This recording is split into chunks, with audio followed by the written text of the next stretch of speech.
Hello everyone, welcome back to the channel, and today I'll be talking about the S23 Ultra and the iPhone 15 Pro Max and things that matter. So if you've watched my channel at any point in time, you will know anytime I title a video, things that matter, I rarely talk about specs. I mainly just talk about the things that people want to know, in my opinion. That's what I think, not you, me. So thank you for watching the video, and we're going to get started. So one of the things that matter to, I think, the everyday person, and I'm going to quit saying I think right now, connectivity. Which one of these has the better phone call quality? Which one can keep you connected data-wise? And all of that good stuff. So, first things first, I'm going to have to give that to the iPhone 15 Pro Max. This phone here is the better phone when it comes to connectivity. Why? The iPhone 15 Pro Max has the better sound quality through these speakers. Speakerphone, you're going to hear sounds clearer when you connect it to your respective earbuds, which are AirPods. The iPhone just sounds better. Again, this is my opinion, but that doesn't mean the S23 is any slouch by any means. But when you're pairing it with different buds and everything, sometimes you tend to sound a little off, distorted, or like a robot-ish, like barely, but still. So I'm going to have to give that, again, to the iPhone 15 Pro Max, respectively.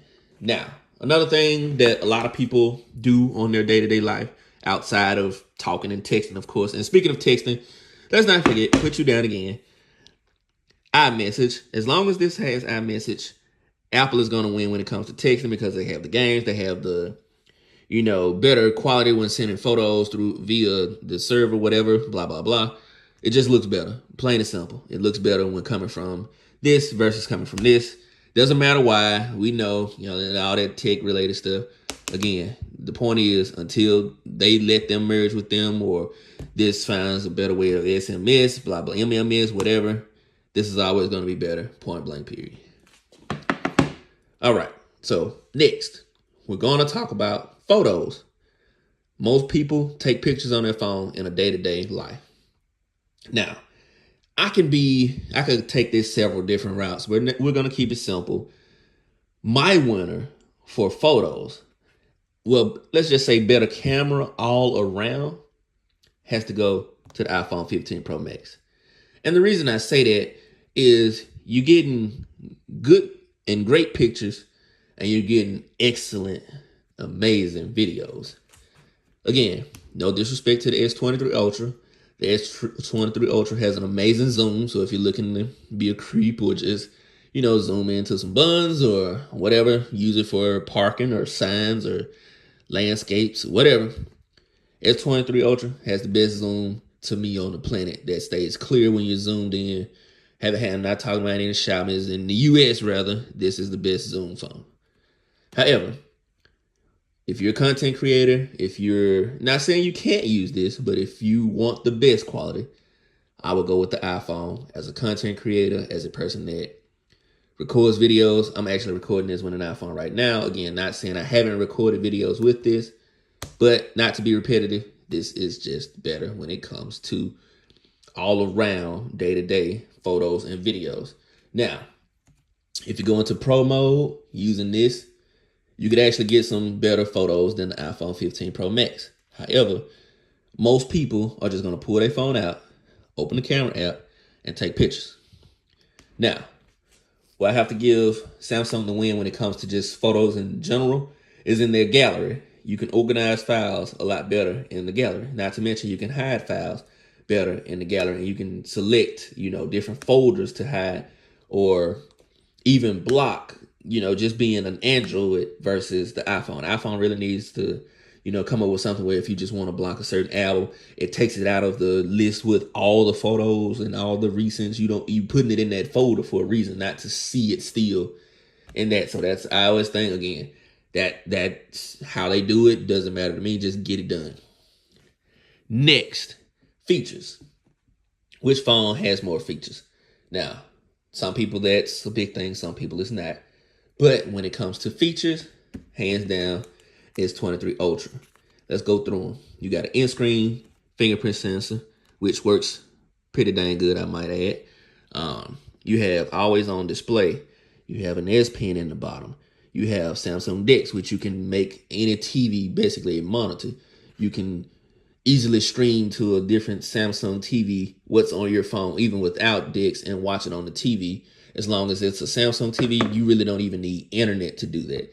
So big ups to Samsung with the features. And again, that's just naming a few. If I had to go through everything Android and Samsung, I'd be all day. Now, that's not to say Apple is a slouch with features, because you do have MagSafe.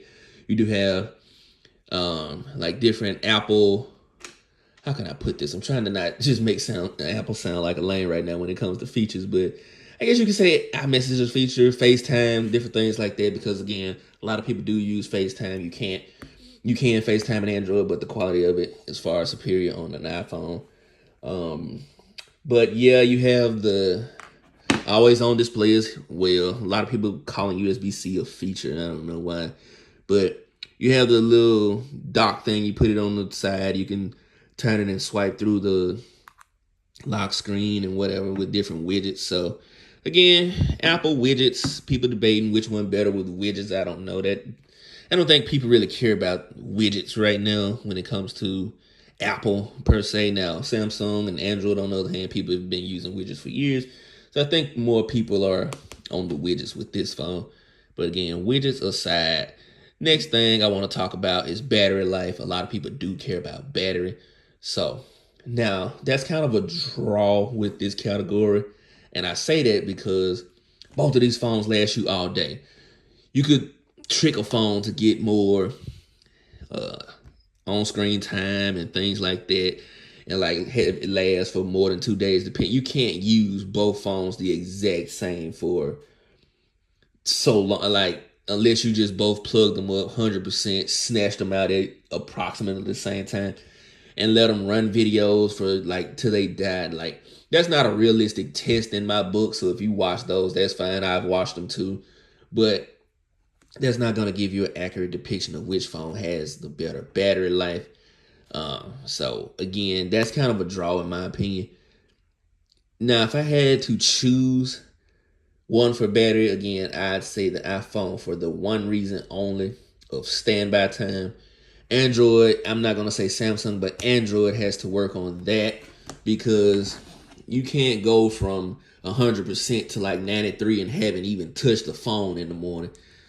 So when it comes to that, I'm going to go with the iPhone. Now, display quality is another one that is kind of up for debate. You won't be able to tell through a camera, and I should have changed that lock time, but whatever. As far as that goes, I'd have to say I'd give the screen quality to the Galaxy S23 Ultra, because 2K display is the denseness of the contrast and all that kind of stuff. It just gives it more vibrancy versus, this display is, I don't know. Again, this is not a tech side, but when it comes to resolution, pure resolution, it's obvious that the S23 Ultra is sharper. However, this one is brighter. So when you're going outdoors and you want a brighter display, go with the iPhone. Alrighty, now I'm gonna break this last category down into pure ecosystem, so I won't make this video like no 20-30 minute video. We're not doing that today. All right, when it comes to ecosystems, Apple is going to take the cake, and for a multitude of reasons. Apple Watch, to start, is simply better than the Galaxy Watch, and I say that because connectivity wise, you're going to have more iPhones out there than Galaxy Watches. Even the fluidity of the Apple Watch is faster than the Galaxy Watch, no matter if you get the 6, the Classics, the 5 Pro. And again, the Galaxy Watch is kind of getting too familiar. It's either the normal version or the one with the rotating bezel. Apple Watch at least did step it up with the titanium build. You have a much larger display. You can, go different depths and SOS to if emergencies and all of that kind of stuff. So that's another thing. And this is another thing in ecosystems people don't talk about. Integration. Like Apple is more integrated with the United States, because I'm going to talk about where I'm filming from. They're more integrated here. So everything, like most businesses have an app with Apple that works flawlessly on Apple versus Android. There are some you cannot get on Apple that you can't get on Android. But for the majority of people, if you have a business or running different apps and stuff like that, Apple takes over in that department of the ecosystems as well. Also, earbuds. Now, when it comes to earbuds, that's a toss up because both of them sound good, but when it comes to options, so to speak, Samsung has Galaxy Buds Live, Galaxy Buds 2, the Galaxy Buds Pro 2, the Galaxy Buds FE. So there are a multitude of buds and prices. When it comes to Apple and earbuds, you only have basically three options. The Apple 3rd Gen, you have the Apple AirPod Maxes, and you have the AirPod Pros. So you have those versions respectively with Apple, but again, you have far more options with these. The only ones that you can't get through Samsung that I know of right now, which again, I could be wrong, is the over earbuds, which these have the AirPod Maxes, which they may be needing an update soon because I don't really use them like this. So I need something new for that. Now again, outside of that, like Apple has HomePods and Apple TV. They even have a freaking credit card. So ecosystems, Apple is going to take the cake. So your home is more likely filled with more Apple products than they are Samsung products. Again, like outside of like TVs or maybe a washer and dryer. And a lot of people don't use Samsung when it comes to refrigerators, washer and dryers. Like take a look at your refrigerator right now and let me know if it's a Samsung in the comments below. But outside of that, again, Samsung has a good ecosystem. They're the closest to Apple in my book. Like with the computers, like you got the Galaxy Book, you have the MacBook, you have the Galaxy Tablet, you have the iPad. So again, you see where I'm going with it. They both have ecosystems that you can pretty much get some of everything for.